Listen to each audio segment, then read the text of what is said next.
Innovize 3.0 24-25. This is an event that happened in my daughter's school, Baldwin's Girls High School, where I've been there to see what they actually have showcased on the robotics part. It was very fascinating to see people, small kids, talking about ICs and circuits and other semiconductors, how they actually get used in the day-to-day gadgets that we are currently using.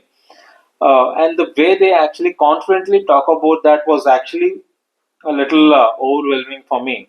And to understand that it's like kids nowadays are kind of next level in these kind of activities. It's all about what we actually give them the opportunity and the space to learn for themselves. And these kind of exhibitions really add more value for kids like these who have that interest in electronics and robotics. And the most important thing is it's not about just creating something, but they are very confident in explaining what they actually did, and the way they were actually explaining it and demonstrating it was also fascinating. And it was also more overwhelming to see kids from third standard, fourth standard has that kind of a capability and the kind of confidence. Most importantly, I want to tell about this is camera consciousness. It was mind blowing. At times when we were of that age, uh, narration might be a big trouble for us, but these kids does know that they have been filmed, and they also have the confidence in their face while explaining what they have actually done and what is the components that they have currently used and what is the kind of activities or what is the kind of work those instruments are being used for, and what are all the places where these kind of instruments that can be used, and what are their applications. Oh my god, that was too good. Most importantly, when we're talking about their applications, where exactly it is being used, how it is being used, that is where the actual learning is all about. And see, these are some blocks that I thought it's like something like playing or a kind of a toy, but these things have actually added more value.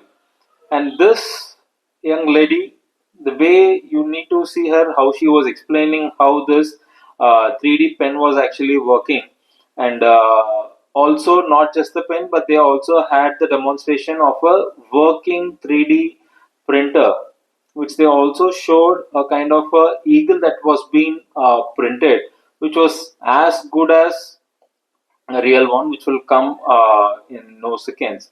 And can you just have a look at it? They were actually also demonstrating how this pen actually works in. And most importantly, it's how they handle those gadgets. It's not about an amateur. It was so good that a person who has been using it for a long time, or it's all about how they actually handle those things, and not only just handling but also explaining it. So unless and until they understand what exactly or how exactly it works, it's kind of a little hard for them to do it, but they were actually doing it, and this is what the 3D printing machine is all about. And this young lady was also talking about what are the materials that are being used, how well it has been used, where are the manufacturing things, what kind of what all are being manufactured, and how eco-friendly those items are, and how it can be recycled. Oh my god, it's not about just explaining what it is. It's all about understanding why it has been used, how it has been used, what are the advantages of it, and most importantly, they also understand the disadvantages of it. And those things actually add more value for a kid to understand and develop something new on top of these. I think that is where these kind of things has to be encouraged. And this young lady also was overwhelming me by giving me a initial of mine, which I just showed you. And see, this is another gadget which is actually a cleaner, something like your robo cleaner, which you use in your household as well as in your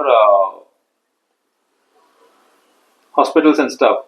And this is also understanding how a robotic visionary or something like circuits can help students to understand how your nervous system or your bodily systems or the circulation also works in, and they have actually put in so much of effort in modeling out on how things work, and see the way it has been demonstrated, and just see the kids, man.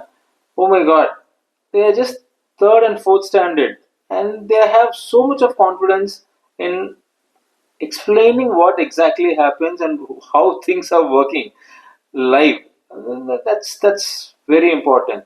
And now on, you can see higher grades also talking about their robots, and this is one thing which is kind of innovative for their age, and for geriatrics, for the elderlies to remember how they can actually take medicines, the medical dispenser, and they also have a model of again a robotic cleaning machine, a hospital cleaning machine, and stuff like that.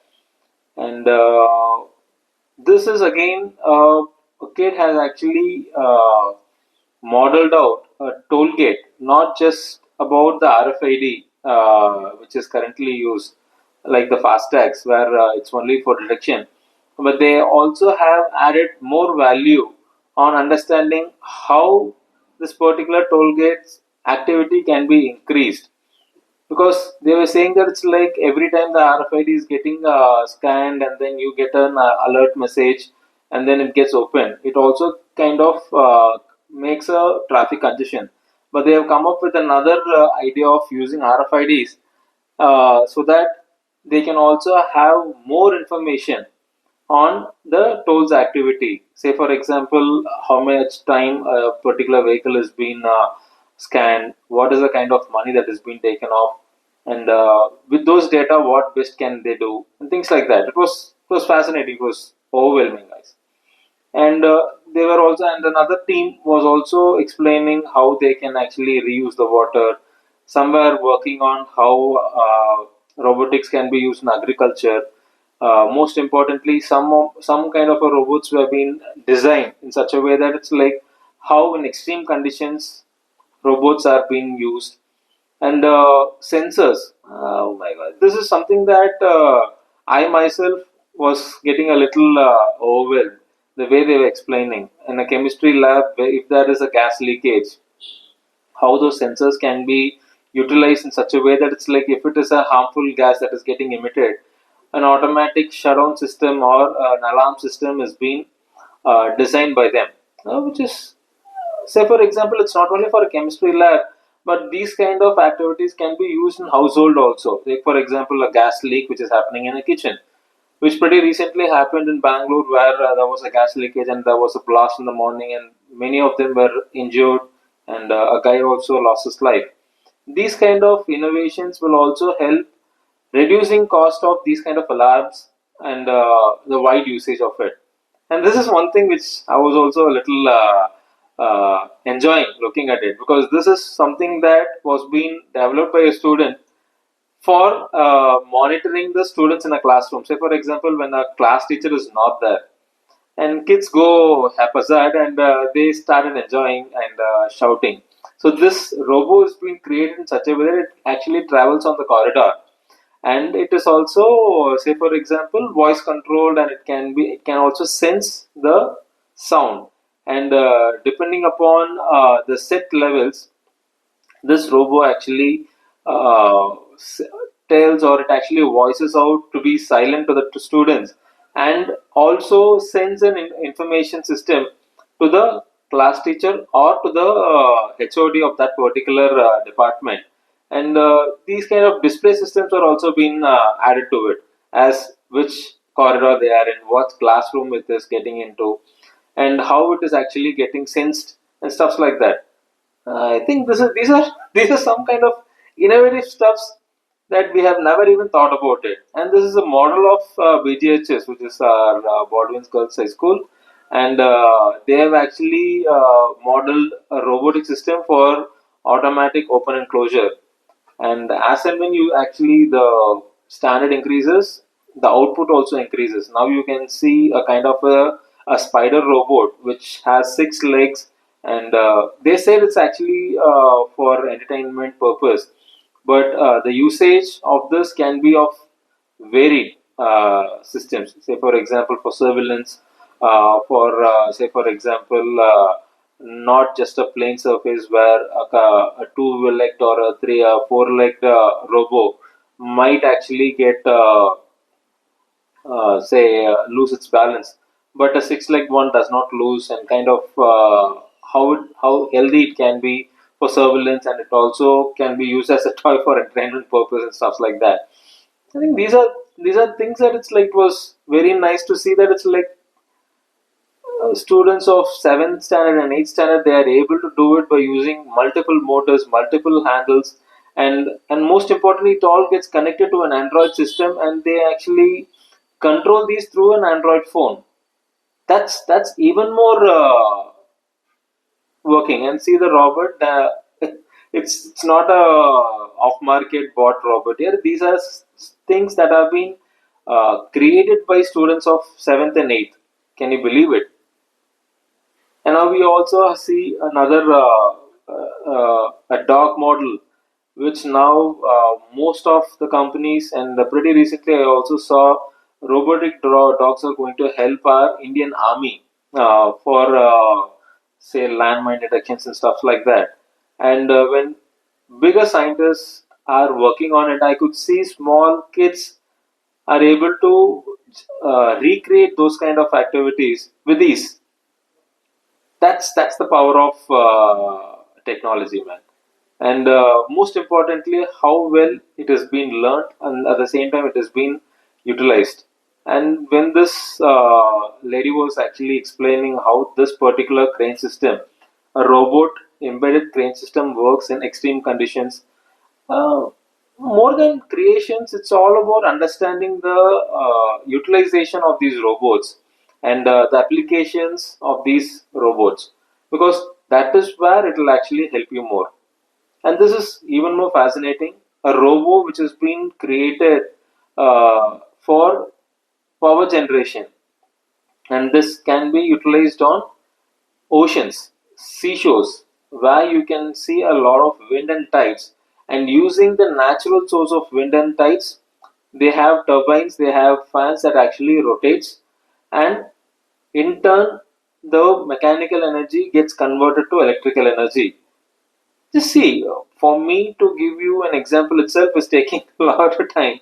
But these young ladies were actually in their, say what, fourth and fifth standards, and they were explaining so fluently and very confidently. And see, these kind of robots were lift and shift kind of an environment, and the applications. That's more than overwhelming. Yeah. And see the way they actually explain it. It's not about just having a step back and those shy feelings and stuff like that you can never see on these kids. And that is where the bringing of students as well as the teachers are actually working it here. And see the way the applications. It's a lift and shift, again a crane, and they also use it in households. What kind of sensors and what kind of things can be used in the household things? Those are being explained. And this is one such another thing where say our robots can be utilized for real life applications like an open top restaurant. And when they have a rain coming in, it's a rain sensing tarpaulin or a shamiana that actually gets opened by itself when they sense rain, rather than someone to come and operate it.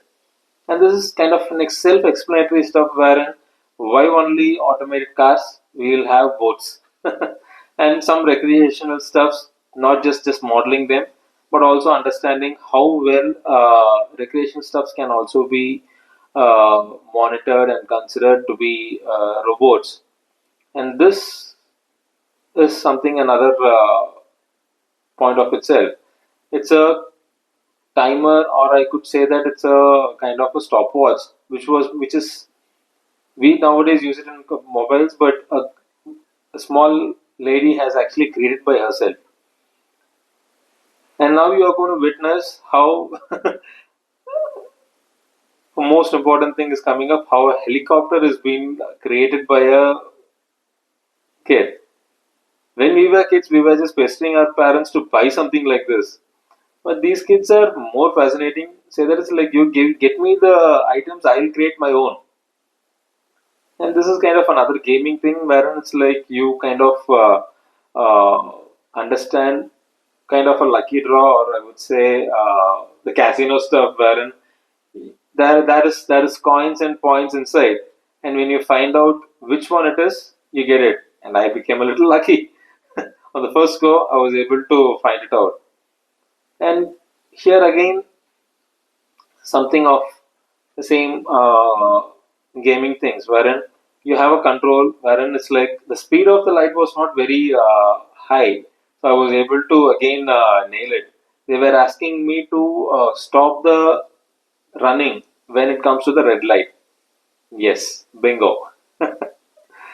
And these kids were actually part of my daughter's classmates, and they kind of recognized me. It was also good. And these young ladies, they were trying to work out the same kind of a gaming through robots of how it can be done for a football court rather than men playing. Why not robots playing and stuff? And she was very much kind enough to hand over the iPad for me to try for myself. And yeah, it was also nice to see something like that. And here is again a robotic car where it has been controlled by an Android system, and you have a full course, a race course for this particular car or the robot to be played. And see the way it has been done. Oh my god. It's not about buying things, man. It's all about making by yourself. And when you see that it's working the way you want it, that gives you a good amount of adrenaline push. See, a toy car made by the kids, which also crosses the hurdle. It's not only on a plain ground, but also on an elevated surface. These things are good. And I enjoyed coming to here. And please encourage your wards for all the science exhibitions where they can also enjoy at the same time learn. Thank you so much for watching. Bye bye.